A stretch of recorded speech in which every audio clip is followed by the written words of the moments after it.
มาพี่น้องสิพาไปยามเบิ่งแยงเนาะเดี๋ยวสิพาไปยามเบิ่งแยงตอนนี้ก็น้ำพอดีเนาะคงน้อยๆบ่อพี่น้องเพราะว่าน้ำพอดีน่าสิได้ปลาหลายเนาะเดี๋ยวไม่สิเต็มกันเนาะต่อหน่วยใหญ่เนาะไปเนาะหน่วยใหญ่ไปมาพาไปเบิ่งกันเลยเนาะ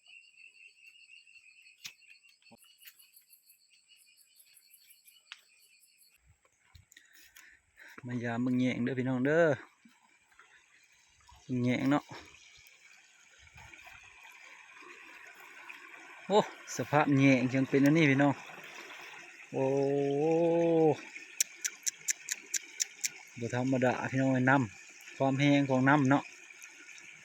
แยงพังมัดพี่น้องเอ้ยโอ้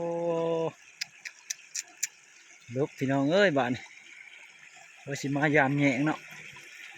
ไปแยงกับพังไปซะก่อนเนาะโอ้พี่น้องเบิ่งสภาพเนาะโอ้อันนั้นไม่ยังทึกพี่น้องไปเบิ่งน้องกันเนาะ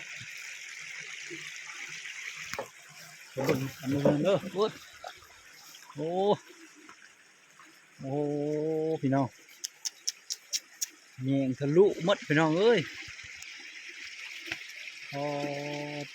เงาไหมอีกอย่างพี่น้องเงาไหมขี้ยุงบ่มาบ้านน่าจะเป็นเงาไหมขี้ยุงเนาะโอ้ขาดได้พี่น้องเลย ยังไม่ทันเบิ่งคักเลยพี่น้องบ่ฮู้ว่าเงาไหมอีกอย่างเนาะไหลน้ำมา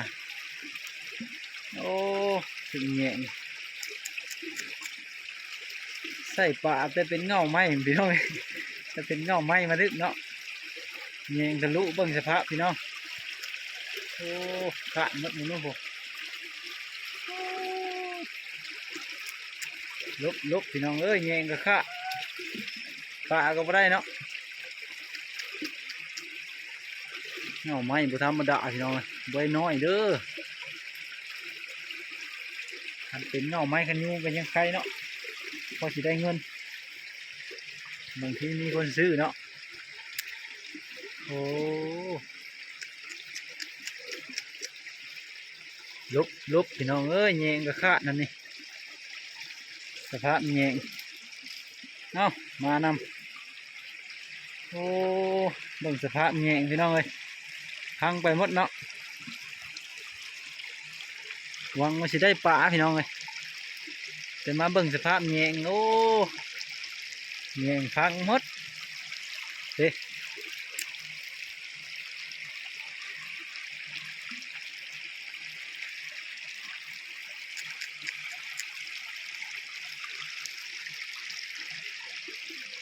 โอ้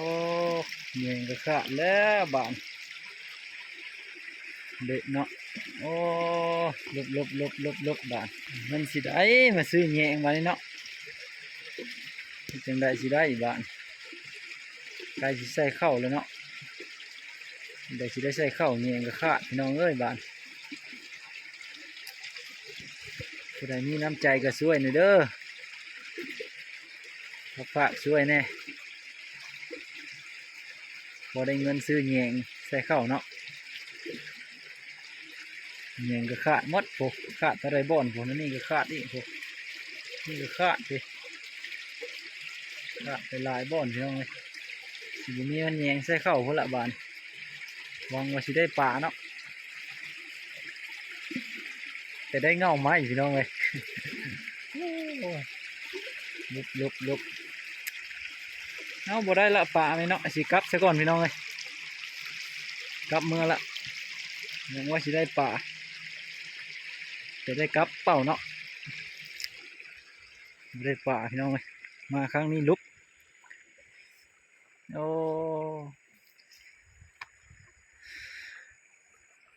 เอาพี่น้องจบคลิปซ้ำนี้ก่อนเนาะพบกันในคลิปหน้าเด้อพี่น้องเด้ออย่าลืมเข้าไปกดติดตามให้เด้อพักเนี่ยเด้อคลิปต่อไปอีกเนาะพบกันในคลิปหน้าเด้อตัวเป็นเพลงหน้าก็เข้าไปเบิ่งเข้าไปชมเนี่ยเด้อเข้าไปกดไลค์กดแชร์ให้หน่อยเนาะเพื่อเป็นกำลังใจเนาะ